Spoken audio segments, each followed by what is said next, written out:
Renovation projects are exciting, but surprise expenses are not. Let's talk through how to price renovation projects to totally cover your butt and not turn out to be the bad guy.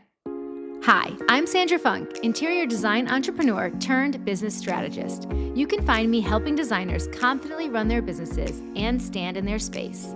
I created Design Zips to give you access to my proven methods so you can transform your business too. If you're looking to take control over your business for a life full of balance, abundance, and joy, you've come to the right place.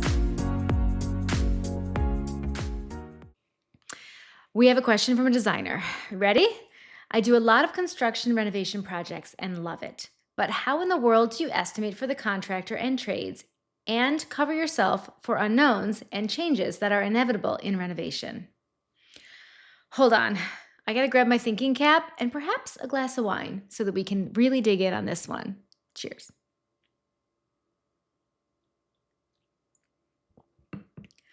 All right, so renovation projects, how do we estimate the contractor and the trades and cover myself? So it is so important to cultivate these relationships with your trades and your vendors and your contractors so that you can let them know, hey, I have this way that I like to bring the total cost of a project to a client before we sign on and become, in a business relationship.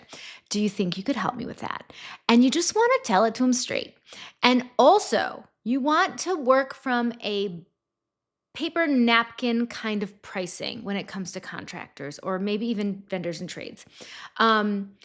This is, again, before you even sign that client on. So I'll go to my contractor and I'll say to them, hey, is this like a $20,000 project or a $100,000 project? And they'll be like, oh, well, it's like 80.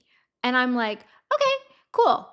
Loose, conversationally, nothing real significant, right? I might take something like, oh, it's like 80 and put that into a conversation with a potential client in addition to my design fee and my budget for what I can control, the furnishings that I'm going to procure. So I'm not looking for a formal written estimate. I'm not looking for anything to be contractual or even sometimes in writing. I am looking for an off the cuff, is this 5,000 or 50,000, right? And that's the question that allows the contractor to go, oh, well, it's neither 5 or 50. It's more like 10. And you're like, cool, that's all I needed to know, right?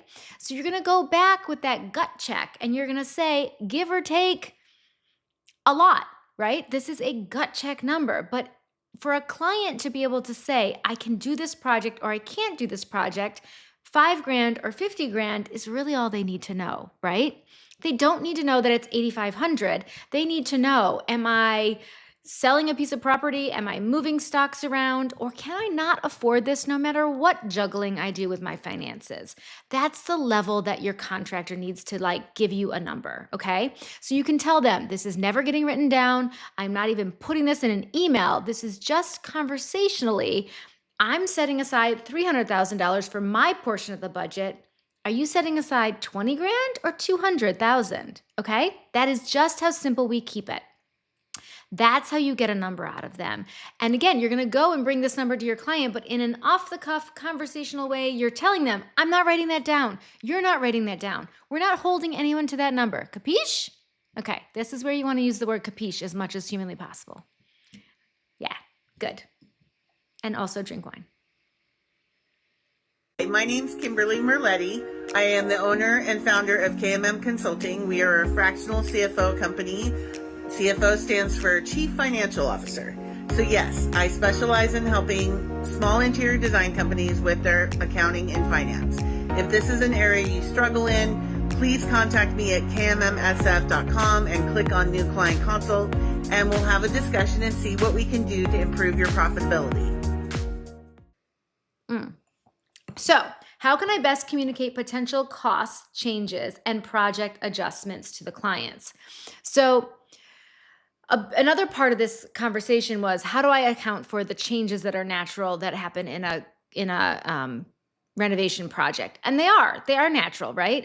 You gut a building and you find structural issues, or you find, we do need a beam there, or, oh, we don't need a beam there. Like, we can open this whole thing up. So inevitably, there are changes that are going to happen in construction. It just happens.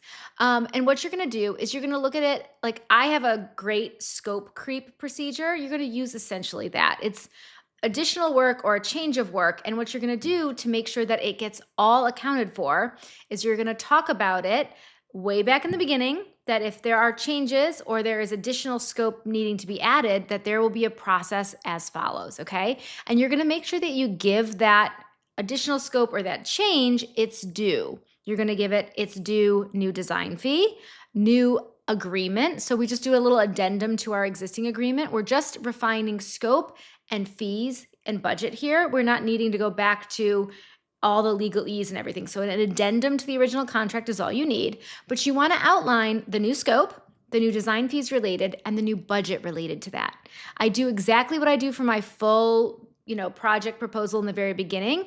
I give it the design fees, the budget, freight, tax included, all of it, right? And also get that gut check from the contractor, right? We don't want to go into, oh, it's just a quick little change. And the next thing you know, the client assumes it's a $2,000 change, but it's really a $20,000 change. We still need our gut checks. We still need to add up all the money from all the components that are going to come in and say, are you sure you want to do this change, right? Sign here.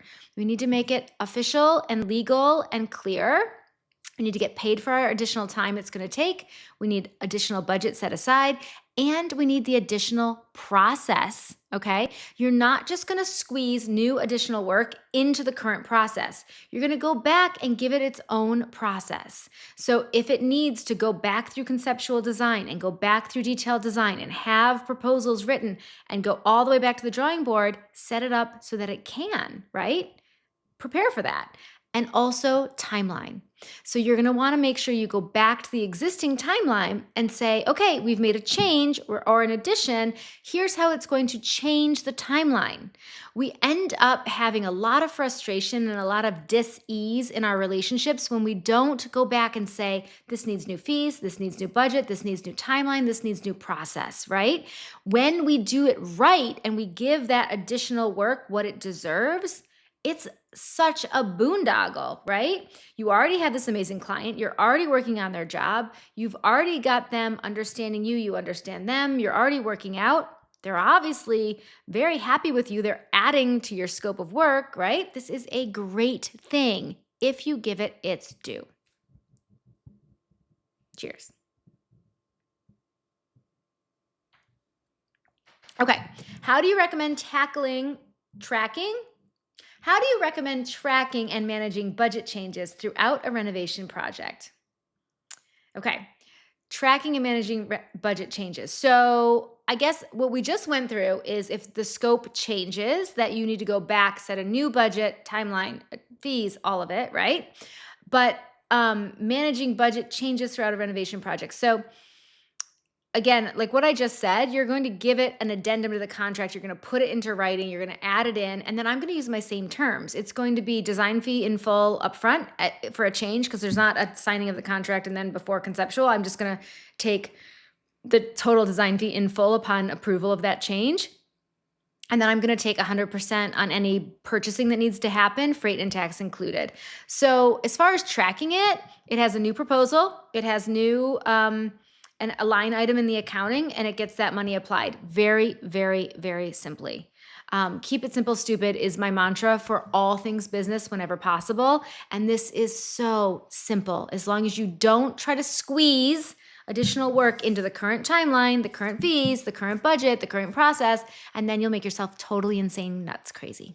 And you'll be over budget and over time when it's not your fault. Something shifted, right? So you got to adjust everything with it.